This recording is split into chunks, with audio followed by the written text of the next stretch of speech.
और ये सत्संग सुनना है। और मैं मालिक से हमेशा ही दुआ करूंगा कि आपको एक एक चीज जैसे मैं समझाना चाहता हूं बिल्कुल वैसे ही समझ आ जाए, ताकि आपकी जो अज्ञान की परतें हैं वो एक एक करके खुल जाएं और आप अपने निज स्वरूप, निज रूप को, उस निज नाम को प्राप्त करने लायक बन सको। तो आज दोस्तों, आज जो मैं वाणी लेके आया हूं वो गुरु ग्रंथ साहब के पेज नंबर 526, अंग नंबर 526 पे ये वाणी है। बड़ी प्यारी वाणी है। अगर आप अच्छी तरह समझ के इसको विचार करोगे तो बिल्कुल स्पष्ट समझ में आएगा दोस्तों। तो वाणी का नाम है, अरे भाई गोविंद नाम मत बिसरै, कि हे प्राणी परमात्मा का नाम, अपना निज नाम, उसको कभी मत बिसारना भाई। ये जो तेरा नाम देह का है, शरीर का है, ये तेरा नाम नहीं है, तेरा नाम कुछ और है। अरे सत्य स्वरूपी नाम साहिब का, सो निज नाम हमारा। वही सत्य स्वरूप, वही हमारा नाम है, वही हमारा असली स्वरूप है। तो आज इस वाणी पे विचार करेंगे। तो क्या कहती है वाणी? अंत काल जो लक्ष्मी सिमरै, ऐसी चिंता महि जे मरै, सर्प जोनि वो वलि वलि अवतरै। ये जो वाणी है ये उस समय के लिए इशारा कर रही है जब आप इस देह को छोड़ोगे, जब आप इस शरीर को त्यागोगे, तब आपकी सुरती कहां पे होगी। और केवल उस सुरती के शब्द में ना होने के कारण बाकी जो जंजाल है तीन लोक का, अगर वहां पे वो सुरती होगी तो आगे आपको कौन सा जन्म मिलने वाला है। तो वाणी पे विचार करेंगे। अंत काल है जो लक्ष्मी सिमरै, ऐसी चिंता में जय मरे, सर्प जोनि वो वल वल अवतरै। दोस्तों मैं बताना चाहूंगा कि जो लोग, जिनका लक्ष्य केवल एक है कि पैसा कमाना, पैसा कमाना, पैसा कमाना, इसके अलावा उनकी जिंदगी का कोई लक्ष्य नहीं है। अरबों खरबों के मालिक हो गए लेकिन अभी भी पैसा कमाने की हवस खत्म नहीं हुई। वो चाहे तो सब कुछ छोड़ दें और उनकी 100 पुश्तें आने वाली, वो भी बिना काम किए जीवन व्यतीत कर सकते हैं। लेकिन ये पैसे की भूख ये खत्म नहीं हो रही। तो उन लोगों के लिए बोला गया कि अंत काल है जे लक्ष्मी सिमरै, क्योंकि सारी उम्र जहां पे आपका ध्यान होता है दोस्तों, अंत समय में ऑटोमेटिकली वही चीज आपको याद आती है जो आपने सारी उम्र याद की है। इसलिए साहिब कहते हैं पल पल नाम ले गुरु का। हर समय आप जब सूरत को शब्द में लगा के रखोगे तो अंत समय में आपको कुछ करना नहीं पड़ेगा, वो ऑटोमेटिकली अपने आप जाएगी, क्योंकि आपने सारी उम्र अभ्यास किया। आपने अभ्यास किया, जिस चीज का आपने अभ्यास किया उसमें आप परफेक्ट हो ही जाते हो। करत करत अभ्यास ते जड़मत होत सुजान, ज्यों रसरी आवत जादते सिलते पड़े निशान। तो जो लोग माया के अधीन हो चुके हैं, जो केवल पैसा कमाना ही अपने जीवन का लक्ष्य बना चुके हैं भाई, और ये सोचते हैं कि जितना ज्यादा पैसा आ रहा है परमात्मा उतना हमसे खुश है, हम पर दयाल है। नहीं भाई, ये आप पर माया दयाल हुई है। इसी को लक्ष्मी बोला है यहाँ पे। अंत काल है जो लक्ष्मी सिमरै, जिसकी सुरती अंत समय में लक्ष्मी में यानी कि पैसे में होगी, वो अगला जन्म सांप का धारण करेगा और किसी खजाने के ऊपर बैठ के उसकी रक्षा करता मिलेगा। जैसे आपने देखा होगा जितने भी खजाने आज तक खोदे गए हैं कहीं पर भी, उन खजानों के पास हमेशा कोई ना कोई नाग, कोई ना कोई सांप आपको मिलेगा। ये वही लोग हैं जो माया से प्रेम करते थे। और दोस्तों बताना चाहूंगा कि ये जरूरी नहीं है कि केवल शिष्य ही माया में जाएगा, यानी एक आम इंसान ही सर्प जून में जाएगा। नहीं, गुरु भी सर्प रूप में अवतरण लेगा अगर गुरु की सुरती भी माया में फंसी है तो। जैसे आपने देखा है अभी कि जितने भी गुरु हमारे भारत में हैं, जितने भी लगा लो, कुछ संतों को छोड़ के जो पूर्ण संत हैं, उनको छोड़कर जितने भी गुरु हैं, ये सब क्या कर रहे हैं? बड़े बड़े आश्रम, किलोमीटरों के, हजारों करोड़ों की जमीनें, बड़े बड़े बाग खरीद रखे हैं इन्होंने, बड़े बड़े हवाई जहाज ले रखे हैं, पानी के जहाज ले रखे हैं, यहां तक कि कुछ गुरुओं ने तो टापू भी खरीद लिए हैं। तो इन सब की सुरती कहां है? अरे भाई, हम यहां पे जीवों को मुक्त कराने आए हैं। यहां की जमीन जो काल की भूमि है, जो काल का इलाका है, उस पे कब्जा करने नहीं आए हैं कि इस सारी जमीन पे हम कब्जा कर लें, अपने आश्रम बनवा दें। आश्रम शिष्य का हृदय होता है, गुरु का आश्रम शिष्य का दिल होता है। उस दिल में जब गुरु रहता है, वही गुरु के रहने की असली जगह है, इन आश्रमों में नहीं है। इतना ही होना चाहिए जितने में एक इंसान गुजर बसर कर सकता है, इससे ज्यादा बिल्कुल नहीं। चाहे वो कोई भी साधु हो, अगर वो अरबों खरबों के आश्रम बना के बैठा है तो अभी उसको पता ही नहीं है कि एक भूकंप आएगा और उसकी सारी जितनी संगत की पैसे, उसने संगत की जो माया लगा रखी है, वो सब एक पल में ढह जाएगी, सारा पैसा बर्बाद। इससे अच्छा तो किसी भूखे को खाना खिला देते, परमात्मा का बच्चा समझ के। नानक साहब ने भी बोला था कि गुरु की गोलक, सिख का मुख, यानी जो गरीब लोग हैं, उनका मुंह है, वही गुरु की गोलक है। अगर आप पैसा देना चाहते हो तो गोलक यानी कि उस शिष्य के, उस गरीब इंसान के, उस जीव के मुख में डालो जो काम करने में असमर्थ है, जिसके दोनों हाथ कटे हैं, जिसके दोनों पैर कटे हैं, जो अंधा है आंखों से, जो सुन नहीं सकता, जो बोल नहीं सकता। वो कैसे पैसा कमाएंगे? हालांकि वो दिलेर होते हैं, पैसा कमाते हैं वो लोग भी, लेकिन कुछ ऐसे होते हैं जो बिल्कुल अपाहिज हो चुके होते हैं। कौन करेगा उनकी मदद? तो गुरु साहिबान ने कहा था कि उन लोगों के लिए लंगर चलाया जाए, और उस लंगर में आज तक वो लंगर चल रहा है। हालांकि जो लंगर की शुरुआत थी, वो सच्चा सौदा जो संतों को भोजन कराया गया था, वो तब से शुरू हुआ था। वो इसलिए कराया गया था क्योंकि ये संत अपना घर बार छोड़ के उस सत्य नाम का प्रचार कर रहे हैं। देखो कहां कहां प्रचार करते हैं जाके साधु महात्मा।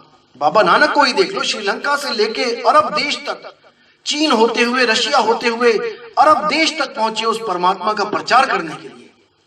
तो वो कैसे खाएंगे पिएंगे रास्ते में? तो उस चीज को सोच के बाबा नानक ने उस समय 20 रुपए, जो आज के टाइम में 20 लाख के करीब है, उस समय 20 रुपए का भंडारा किया था, जो आज तक अटूट है। आप किसी भी गुरुद्वारे में जाएंगे, वहां पे आपको लंगर मिलेगा। दोस्तों, इसको समझना है। मैं ये नहीं कह रहा हूं कि आप किसी गुरु को सेवा देना बंद कर दो, नहीं, बिल्कुल नहीं। लेकिन सेवा उतनी दो जितनी संगत के लिए उपयोग में आए। ये नहीं कि 10 लाख का चेक काट के दे दिया कि मेरा सतलोक में प्लॉट बुक हो गया, 20 लाख का चेक काट के दे दिया कि मेरी तो मुक्ति हो गई। ऐसे मुक्ति नहीं होगी भाई। हमारे आश्रम का क्या हिसाब है मैं आपको बताता हूं। हमारे आश्रम में जो साधु महात्मा हैं, जो रहते हैं वहां पे, वो अपनी मेहनत की रोटी खाते हैं। वो धान उगाते हैं, वो गेहूं उगाते हैं, आंवले का छोटा सा बाग है, उसमें पूरी सेवा करते हैं पेड़ों की। तो उससे जो पैसा आता है वो उनके रहने खाने के लिए मोर देन इनफ होता है, और ज्यादा बच जाता है उसका साहिब जी गुरुजी भंडारा कर देते हैं। साल में एक बार भंडारा होता है, जिसमें 350-400 साधु आते हैं, अलग अलग पंथों के, केवल हमारे पंथ के नहीं होते हैं।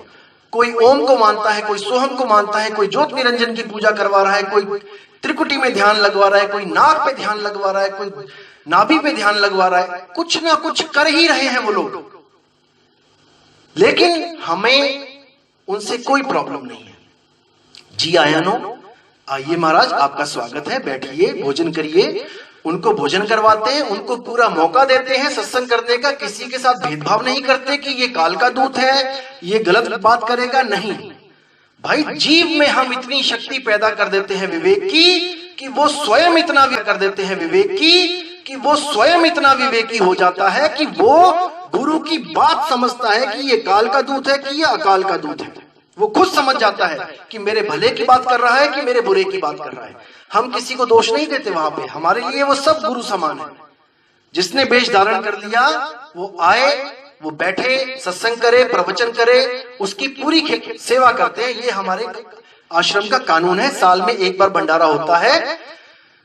बुद्ध पूर्णिमा के अगले 2 दिन, हर साल जो भी बुद्ध पूर्णिमा होता है आती है, उसके अगले दिन और उसके अगले दिन 2 दिन लगातार, जो इस बार मई में 19 और 20 तारीख को भंडारा हमारा निश्चित किया गया है। बुद्ध पूर्णिमा से अगले दिन और उसके अगले दिन। तो वहां पे क्या होता है दोस्तों, हमारे साधुओं को, जो हमारे गुरुजी हैं, इनको आपके पैसे की कोई जरूरत नहीं है। मालिक की दया से बहुत बढ़िया खा रहे हैं, पी रहे हैं, भजन कर रहे हैं, बंदगी कर रहे हैं।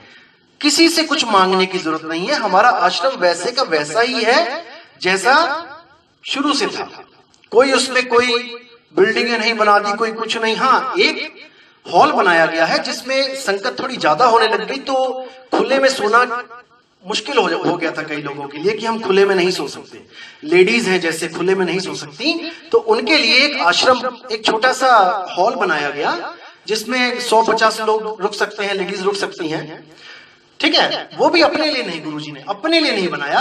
अपने लिए तो एक छोटा सा कमरा है उनका, आपको दिखाऊंगा, मैं फोटो शेयर करूंगा, जिसमें वो शुरू से ही रहते आए हैं। उनके गुरुजी भी रहते आए हैं, उनके भी गुरुजी रहते आए हैं। वो कमरा वैसा ही है, छोटा सा। और आपको बताना चाहूंगा कि हमारे सत्संग में जब हमारे गुरुजी सत्संग करते हैं तो स्टेज पे बैठते हैं, तो कुछ भगत वहां पे आके, जो गुरुजी के भगत होते हैं, कोई जरूरी भी नहीं है कि गुरुजी के भगत हो, वो अपनी श्रद्धा से, अपनी इच्छा से, सेवा से, क्योंकि आश्रम में आए हैं, कुछ ना कुछ तो खाएंगे पिएंगे। अब आप गुरुद्वारे में जाते हो, लंगर खाते हो, और लंगर में अगर दान पेटी में ना डाल के सीधे बाहर आ जाओ, तो मन में एक ग्लानि होती है कि यार तेरे हाथ पैर सही है, तू खाता पीता बंदा है, तेरे हाथ पैर सही है, मेहनत कर सकता है, फिर तू लंगर में फ्री क्यों खा के आया? क्योंकि फ्री में तो नहीं मिलेगा वहां लंगर में, वहां पे भी तो पैसे देके खरीदा गया ना वो अन्न। तो संगत की सेवा से ही वो अन्न खरीदा गया, यानी कि तुमने किसी का दान तुम खा के आ गए। समझो इस बात को। देखो, 2 तरह के होते हैं लंगर में जाने वाले। एक होते हैं जो समर्थ होते हैं, जिनके पास खुला पैसा होता है, लेकिन वो फिर भी गुरुद्वारे में जाते हैं और वहां पर गुरु का प्रसादा छकते हैं। उनको कोई पैसे की कमी नहीं है, अरबोपति हैं, लेकिन गुरुद्वारे में वो लंगर छकते हैं और जो उनकी श्रद्धा होती है, जो उनकी हैसियत होती है उसके हिसाब से वो दान पेटी में डाल देते हैं। और दूसरे जो होते हैं वो होते हैं जिनको सच में, जिनके पास कुछ होता नहीं है, पैसा नहीं होता है, वो केवल शुक्राना करते हैं कि हे मेरे परमात्मा, शुक्र है कि तूने बाबा नानक जैसे ऐसे महात्मा को यहाँ भेजा, जिसने ऐसी लंगर की प्रथा चलाई कि हम गरीबों को, हम जो असमर्थ है पैसा कमाने में, उनको भी एक वक्त की रोटी नसीब हो जाती है। ये मालिक का शुक्र करते हैं। और मैं भी शुक्र करता हूं कि धन्य है ये सिख पंथ जो आज तक अटूट लंगर चलाते हैं। भाई, इंसान पैसा नहीं खाएगा, इंसान नोट नहीं खाएगा, इंसान की पहली जरूरत है रोटी और पानी। कपड़े भी दूसरी जरूरत है, कपड़े के बिना भी वो रह लेगा। आप एक कपड़ा बांध लो अपने कमर के नीचे और आप रह सकते हो 20 दिन 25 दिन, लेकिन आप खाने के बिना नहीं रह सकते। तो ये उन लोगों के लिए था जो असमर्थ थे, या फिर जो साधु लोग थे जो भ्रमण करते थे, उनकी सेवा करने के लिए लंगर चलाए गए। आज भी आप देखोगे कांवड़ की यात्रा में जब घर से निकलते हैं तो जगह जगह लंगर चलाए जाते हैं कि वो यात्री जो घर बार छोड़ के उस यात्रा पे जा रहे हैं, वो रास्ते में कैसे खाएंगे। जिनके पास पैसा है वो तो होटलों में बैठ जाएंगे, और जिनके पास पैसा नहीं है वो, तो उनके लिए कुछ भगत लंगर लगाते हैं, बहुत अच्छा लंगर लगाते हैं, मैंने भी देखा है कई जगह। तो हमारे आश्रम में गुरुजी जब सत्संग करते हैं तो किसी भी शिष्य को वो नहीं कहते कि कोई पैसा दो। नोट करना दोस्तों, किसी भी शिष्य पे कोई कानून लागू नहीं होता कि आप पैसे दो। लेकिन जो शिष्य वहां गया है, जो वहां खाना खा रहा है, भोजन कर रहा है, सत्संग का आनंद ले रहा है, उसके दिल में एक कसक होती है कि मैं फ्री में क्यों खाऊं। जब परमात्मा ने मुझे हाथ पैर दिए हैं तो मैं कम से कम उतना तो मैं दे के आऊंगा ही जितने का मैं भोजन कर रहा हूं। 2 दिन में 4 टाइम तो भोजन करता है। आप किसी आम छोटे से ढाबे में भी करोगे 100 रुपए, 50 रुपए, 70 रुपए का तो भोजन होता ही है। नहीं होता तो बता दो। लेकिन हमारे गुरुजी कभी किसी को नहीं कहते कि आप पैसे दो। ये आपकी श्रद्धा है। अगर आप इतना संत समाज आया है, इतने भगत आए हैं, आप चाहते हो कि आपकी कमाई, मेहनत की कमाई में से थोड़ा सा अंश, कोई 10 रुपए, कोई 5 रुपए, कोई 20 रुपए, कोई 100 रुपए, कोई 500 रुपए, जो आपकी हैसियत है, जो आपकी श्रद्धा है, अगर वो आप गुरु के चरणों में भेंट करते हो कि मालिक ये मेरी मेहनत की कमाई का छोटा सा अंश है और ये इन संगत को इनकी सेवा में लगा दो, इन साधु संत जो बाहर से आए हैं इनकी सेवा में लगा दो, तो दोस्तों इसमें कोई बुराई नहीं है। इसमें कोई ऐसा नहीं कह सकता कि गुरुजी किसी से मांगते हैं, क्योंकि मांगा तो जाएगा ही नहीं। जो गुरु मांग ले उसको तत्काल त्याग दो। जो गुरु कहे कि नहीं देना पड़ेगा उसको तत्काल ही त्याग दो, क्योंकि साधु भूखा भाव का और धन का भूखा नहीं। जो धन का भूखा फिरे और सो तो साधु नहीं, वो साधु नहीं है भाई। तो हमारे आश्रम में ये रीत शुरू से ही चलती आ रही है कि आओ संतो मेला कीजिए, कि हे संतो आओ मेला करो। और असली मेला जो शब्द सूरत का मेला है वो तभी मेला पूरा हो सकता है जब आप संतों के पास जाकर सच्चे शब्द की परख करोगे। अगर आप अलग अलग संतों के पास नहीं जाओगे, उनका सत्संग नहीं सुनोगे, तो दोस्तों आपको पता कैसे लगेगा। इसीलिए मैं कहता हूं कि कोई भी सत्संग होता है कहीं भी जरूर सुनो, जरूर सुनो। और जो संत ये कहते हैं कि दूसरों का सत्संग नहीं सुनना है, असल में वो डरते हैं कि कहीं उनसे आगे का गुरु ना मिल जाए इस शिष्य को, जी उनसे आगे का ज्ञान ना मिल जाए, मूल ज्ञान ना मिल जाए, नहीं तो मेरा चेला मुझे छोड़ जाएगा। वो संत डरते हैं। और कबीर साहब क्या कहते हैं कि जो मेरा शिष्य होगा वो किसी भी सत्संग में बैठ के भ्रमित नहीं हो सकता, भ्रमित नहीं हो सकता, क्योंकि उसको निज रूप का ज्ञान दिया जा रहा है और निज रूप से बड़ी कोई ताकत नहीं। निज आत्म ज्ञान से बड़ा कोई भगवान नहीं, वही सबसे बड़ा परमात्मा है।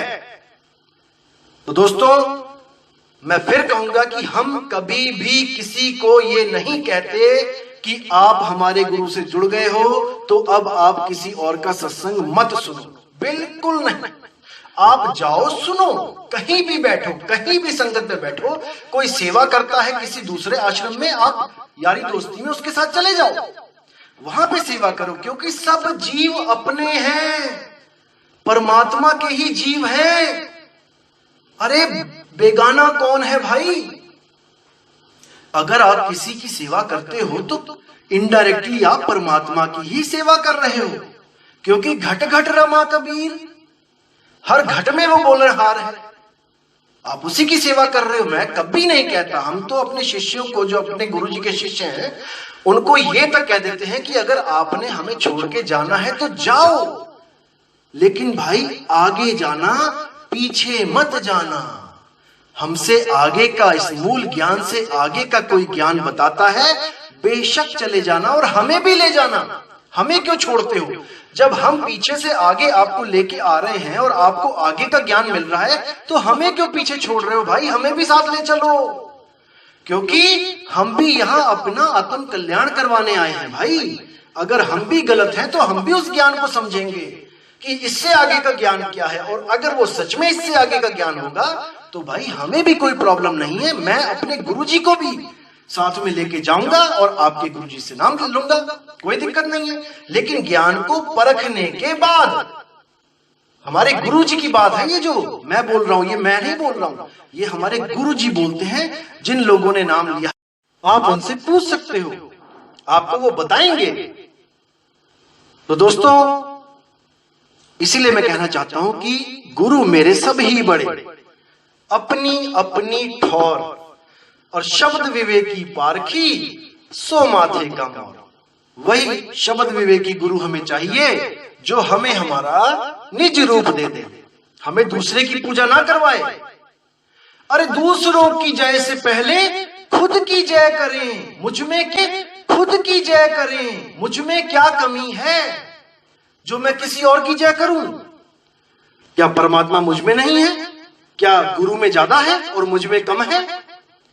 सब में मेरा साइया, सब में है वो, एक समान है, एक रस है, बस उसको प्राप्त कराने वाला कोई गुरु नहीं मिल रहा है।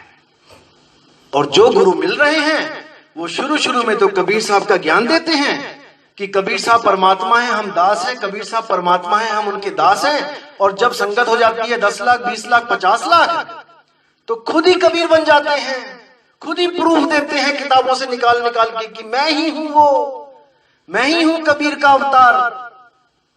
साहिब कहते हैं कबीरा स्वामी कोई नहीं, और स्वामी सिरजनहार, स्वामी बन के जो फिरे, अरे बड़ी सहेगा मार। इस दुनिया में जिसने भी आज तक ये बोला कि मैं भगवान हूं, उसका हाल देख लो, वो मिट्टी में मिल गया। हिरण्याकश्यप देख लो, कंस देख लो, रावण देख लो, और संतों के क्या नाम लूं मैं। तो साहिब क्या बोल रहे हैं, हमने उस पे विचार करना है, साहिब के मूल ज्ञान को समझना है, इसी से हमारा मोक्ष होगा। तो आगे वाणी क्या कहती है कि अरे भाई गोविंद नाम मत बिसरे, कि भाई गलती से भी अंत समय में उस शब्द के अलावा कहीं भी सुरती ना होनी चाहिए तेरी। कोई माँ नहीं, कोई बाप नहीं, कोई पैसा नहीं, कोई फोटो नहीं, किसी फोटो में भी नहीं होनी चाहिए। कुछ लोग गुरु की फोटो लगा लेते हैं मंदिर में अपने, और अगरबत्ती लगाते हैं, धूप अगरबत्ती लगाते हैं, ध्यान करते हैं, बताओ उसका फोटो का, कबीर पंथ में। और कबीर साहब क्या कहते हैं, पाथर पूजे हरि मिले तो मैं पूजू पहाड़। अगर पत्थर पूजने से हरि मिलता है तो मैं पहाड़ पूजूंगा।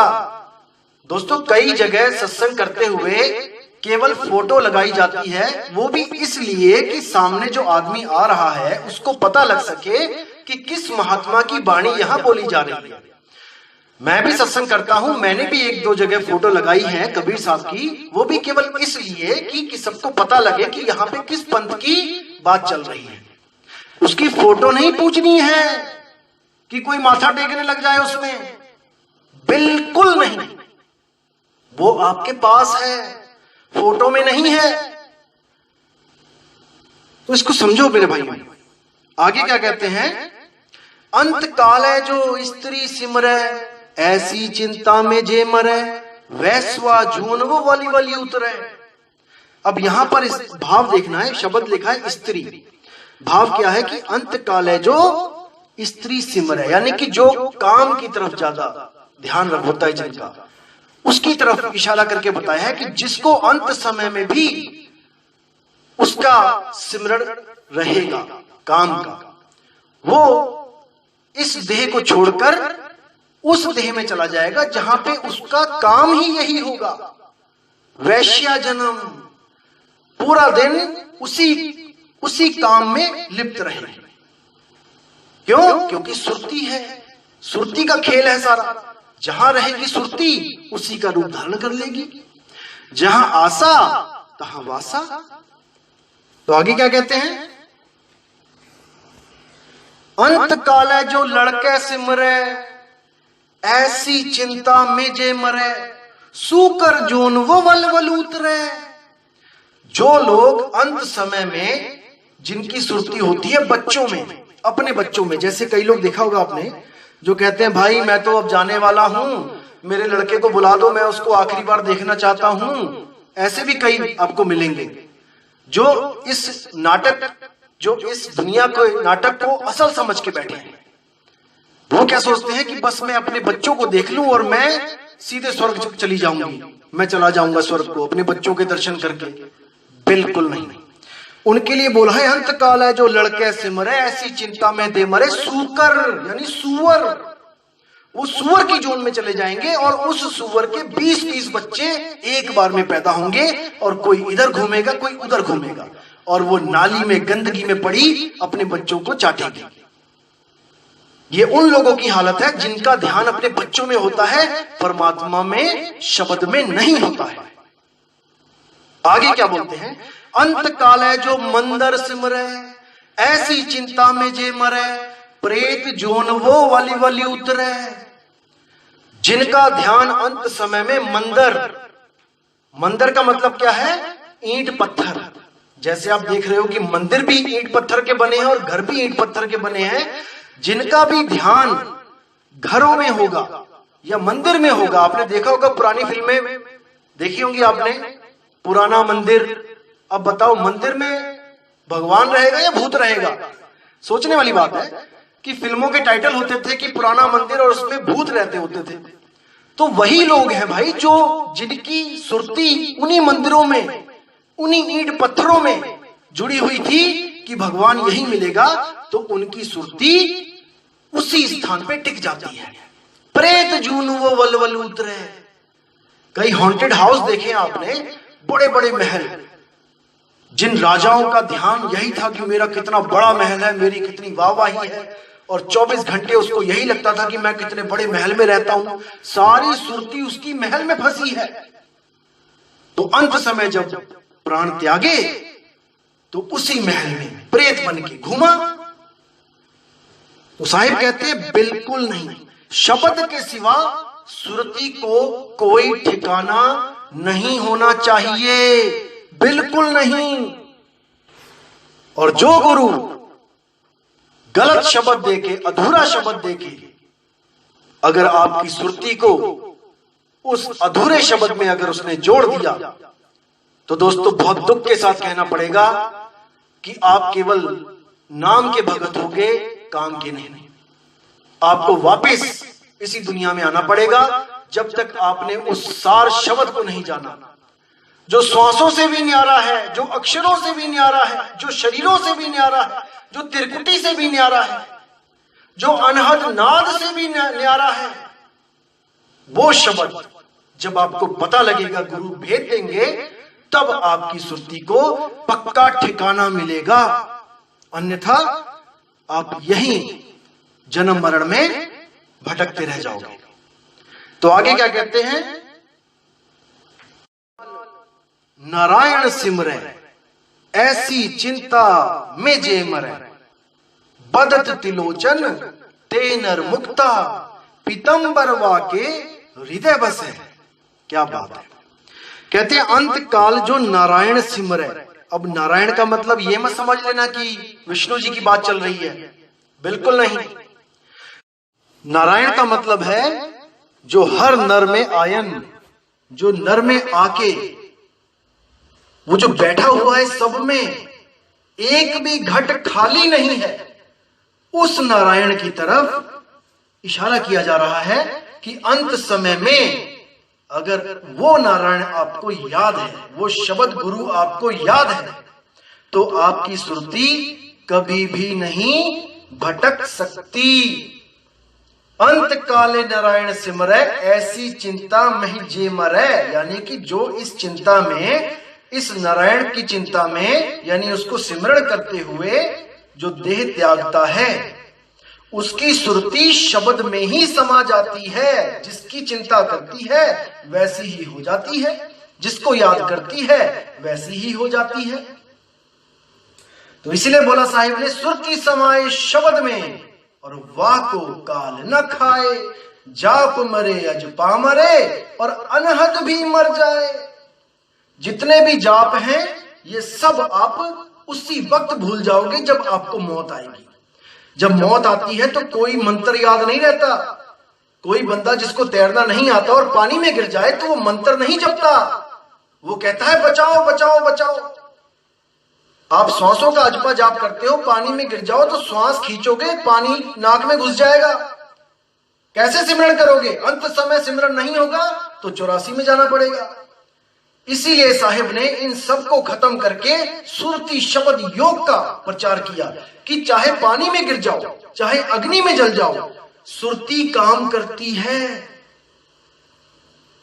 जिसको आग लग जाती है उसकी सुरती क्या काम करती है कि वो पानी ढूंढती है। आग लगी है शरीर में, हाय हाय कर रहा है, लेकिन उसकी सुरती उसको भगा के लेके जा रही है कि कहीं आसपास पानी हो। देखो आप वीडियोस देखो, जिनके शरीरों में आग लगी है वो भाग रहे हैं और वो पानी ढूंढ रहे हैं। तो जब शरीर बिल्कुल जल के एक जगह बैठ जाएगा, ये सुरती तब भी नहीं मरेगी, तब भी सुरती उस शब्द को याद करेगी जो गुरुजी ने दिया है। इस शरीर को तत्काल त्याग के उस शब्द को याद करती हुई उसमें समा जाएगी, क्योंकि काल सुरती को नहीं पकड़ सकता। ये सुरती ने काल को पकड़ा हुआ है। यहां पे प्रॉब्लम है, ये भूल है। जैसे आपको किसी काले नाग ने, आपने कोई काला नाग पकड़ लिया हाथ में और वो आपको बार बार डस रहा है और आप उसको छोड़ने की जगह और कस के पकड़ते हो, तो भाई वो हमेशा ही काटेगा। बचना चाहो तो उसको दूर फेंक दो। मतलब सुरती ने तन और मन को पकड़ा हुआ है, इसलिए वो अपने आप को तन, अपने आप को मन समझ रही है। और जब शरीर छूटता है अंत समय, तो क्या सोचती है कि अरे मैं मर रही हूं। क्यों? क्योंकि वो खुद को शरीर समझ रही है। वो अपनी सारी शक्ति इसमें लगा देती है कि शरीर मरे ना। दोस्तों, ये शरीर ही काल है। ये कभी नहीं चाहता कि मैं मर जाऊं, क्योंकि अंदर यही मन रूप में बैठा है जो डराता है। अंत समय में ये आपको डराएगा कि तू मर रहा है, तू मर रहा है। जिसके पास शब्द होगा वो इसकी बातों में नहीं आएगा। वो उसी वक्त जानेगा कि मैंने करना क्या है, मुझे गुरुजी ने दाव क्या दिया था। यही फैसले की घड़ी होती है, अंत समय। यही एग्जामिनेशन हॉल के अंदर बैठा होता है बच्चा, और जैसा उसको गुरु मिलता है वैसा ही वो पेपर करके आता है। इसीलिए बोलते हैं, गुरु मेरे सभी बड़े, अपनी अपनी ठौर, शब्द विवेकी पारखी, सो माथे का मोर। अरे गुरु गुरु में भेद है, गुरु गुरु में भाव, सोई गुरु नित बंदिए, जो शब्द बतावे दाव।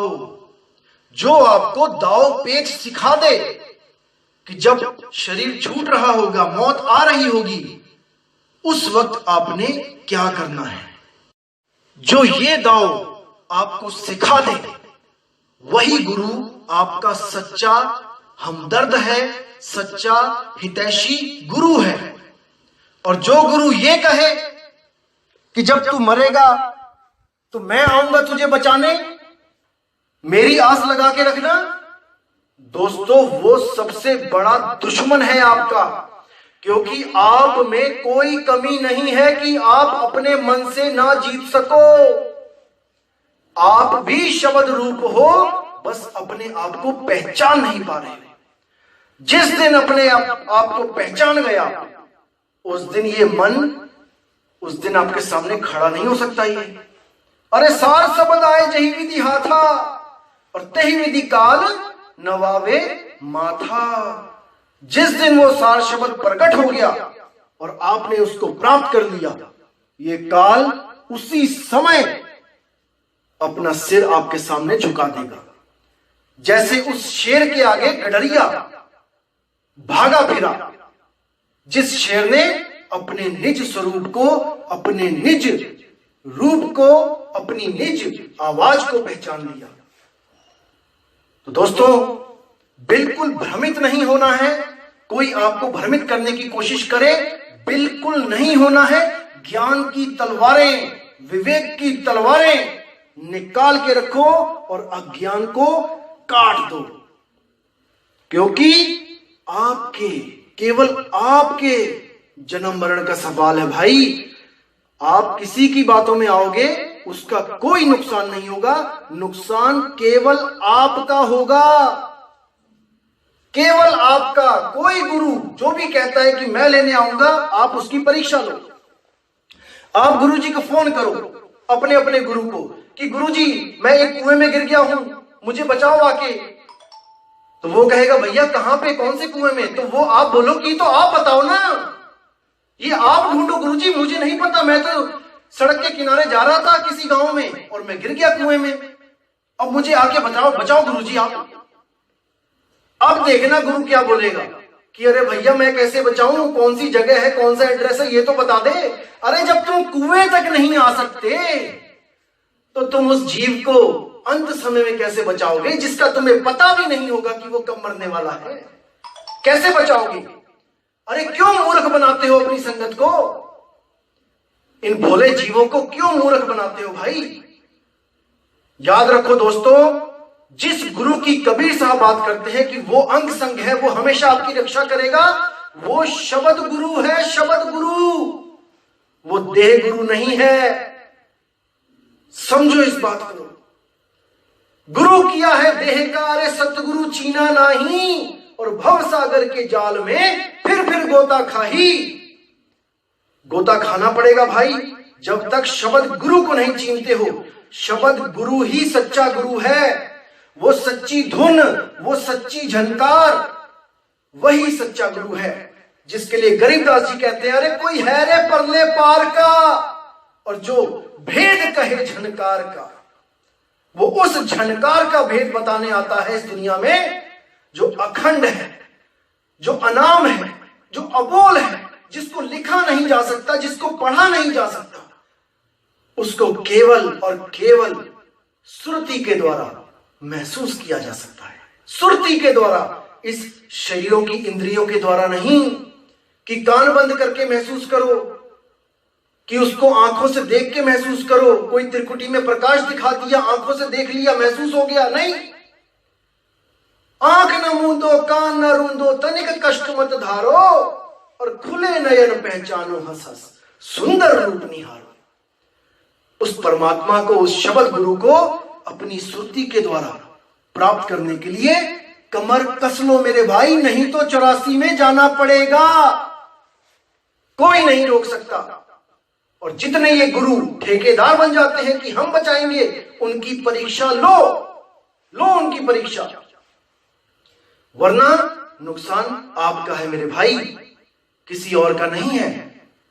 गुरु ने जहां जाना है वो तो चला ही जाएगा, लेकिन आप कहां जाओगे? ऐसे ही कुछ मेरे भाई कहते हैं कि नहीं जी देखो हमने तो गुरु बना लिया, एक ही गुरु बनाएंगे, अब चाहे वो स्वर्ग में ले जाए चाहे नरक में ले जाए, किस्सा ही खत्म, मैटर ही क्लोज कर देते हैं। तो इस पे मैं आपको एक चीज बताता हूं, एक बड़ी अच्छी साखी है। एक बार क्या होता है, कबीर साहब भ्रमण कर रहे होते हैं, जीवों को चेता रहे होते हैं, तो एक गांव में जाते हैं, वहां पे एक गुरु और चेला दोनों रहते होते हैं। तो जो गुरु जी होते हैं वो पपीता खाने के बड़े शौकीन होते हैं, उनको पपीता बहुत अच्छा लगता है, बहुत ज्यादा। तो रोज अपने चेले को कहते हैं भाई पपीता ला तोड़ के, वो जाता है अपना पेड़ से तोड़ के लाता है, जब पेड़ पे नहीं होता है तो बाजार से खरीद के लाता है। रोज दिनचर्या है कि पपीता खाना ही खाना, सुरती पपीते है भाई।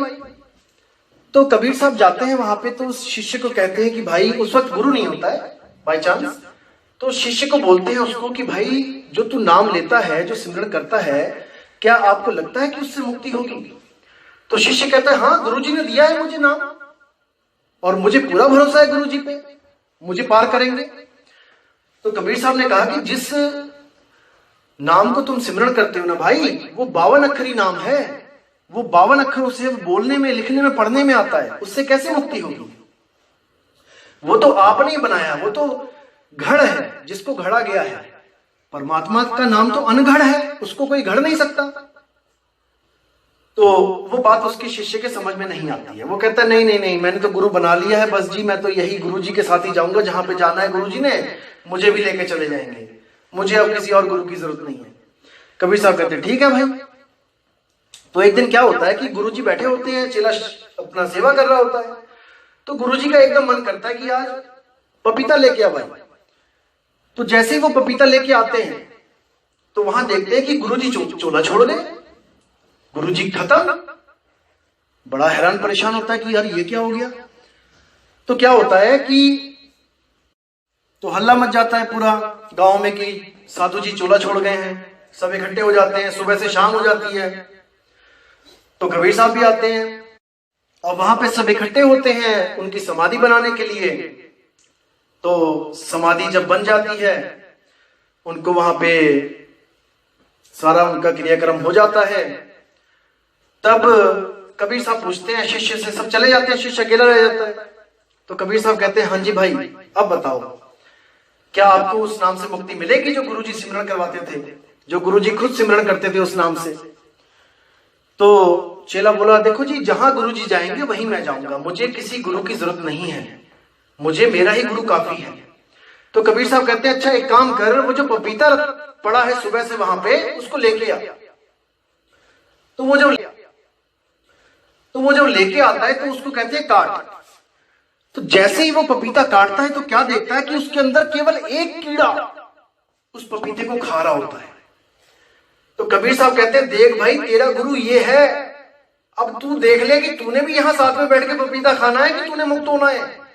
जिस मुक्ति के लिए तूने गुरु बनाया वो यहां पे पपीता खा रहा है बैठ के, क्योंकि अंत काल है, जो अंत काल जिसका सिमरन करोगे उसी में चले जाओगे। तो उस बच्चे की आंख खुलती है और कबीर साहब को वो सदगुरु मानता है और उस अबोल नाम, उस अकह नाम, उस नियक्षर नाम से जुड़ता है, उस सार शब्द से जुड़ता है और अपना कल्याण करवाता है। तो दोस्तों उसी तरह हमने भी उन गुरुओं के चक्कर में नहीं पड़ना है जो हमें जाप, अजपा और अनहद से जोड़ते हैं, क्योंकि ये तीनों ही मर जाते हैं और सुरती जहां पे लग गई वहां पे लग गई। उसी बीज से एक पेड़ बनता है। दोस्तों ये भरमाते कैसे हैं मैं बताता हूं आपको, ये गुरु कैसे भरमाते हैं। अगर आप इनसे कहोगे भी ना जाके कि गुरुजी जो आपने जाप दिए हैं ये तो कबीर बाणी में कहते हैं कि ये तो मर जाएंगे, ये तो पार नहीं कर सकते, वो लोग पता क्या बोलेंगे आपको, नहीं नहीं बेटा इनको जपो, इनको जपने से वो जो प्रकट होगा वो है असली, ये तो नकली है नाम। देखो मेरी बात सुनो, बीज होते हैं, एक होता है आम का बीज, एक होता है बबूल का बीज। दोनों कहने में बीज ही आएंगे और दोनों का जो पेड़ होता है वो भी कहने में पेड़ आएगा और बीज बोने के बाद ही पेड़ उगेगा।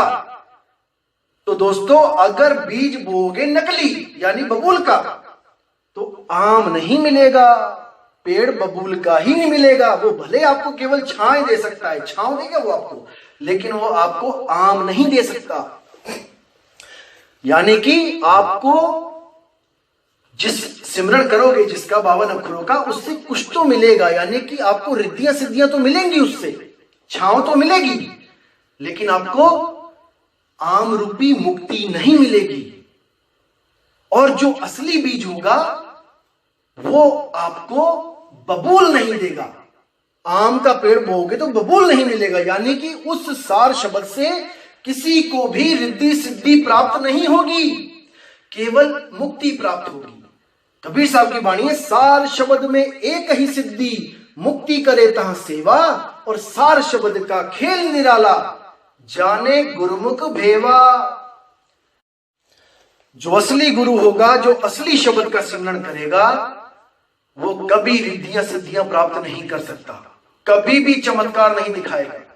और जिन संतों के साथ चमत्कार जोड़ा जाता है, असल में क्या होता है, वो अरदास करते हैं मालिक से कि हे मेरे मालिक, ये जीव बहुत दुखी है और इसका कल्याण करो। वो खुद नहीं कहते कि मैं करूंगा, वो अरदास करते हैं। जैसे आप देखोगे कई लोग 3-3, 4-4 दिन, साधु आपने साखियां सुनी होंगी, 4 दिन कमरे में बैठे रहे, 3 दिन कमरे में बैठे रहे, और जो याचक आया था बेचारा अपनी मनोकामना लेके वो पूरी हो गई। तो लोग क्या करते हैं, उन साधु के साथ जोड़ देते हैं कि वो साधु की वजह से हुआ। अरे अगर साधु की वजह से हुआ होता तो वो 3 दिन कमरे में क्यों बैठा है, वो तो उसी वक्त समर्थ, तो उसी वक्त नोट निकाल के दे देगा कि ले भाई तेरा कल्याण हो। इसका मतलब वो साधु भी किसी और से मांग रहा है, उस समर्थ पुरुष कबीर से मांग रहा है जो सबको सब कुछ दे सकता है, लेकिन वो उतना ही देता है जितने में आपका मन बिगड़ ना जाए। इसीलिए बोला है, साहिब इतना दीजिए जामे कुटुंब समाए, और मैं भी भूखा ना रहूं साधु भूखा ना जाए। साधु भूखा ना जाए, यानी साधुओं को भोजन करवाओ। वाणी बोल रही है, क्योंकि साधु अपना जीवन, अपने सब घर बार छोड़ के केवल जीवों के लिए भटक रहे हैं। जो असली साधु हैं, जैसे बाबा नानक जी थे, कबीर साहब जी थे, मदन साहिब जी थे, कहां कहां नहीं गए वो, केवल जीवों का कल्याण करने के लिए। राम सेवक साहिब देखिए, हमारे गुरु जी के गुरु जी, जो दादा गुरु हैं, कहां कहां नहीं भ्रमण किया उन्होंने, जीवों को चेताने के लिए।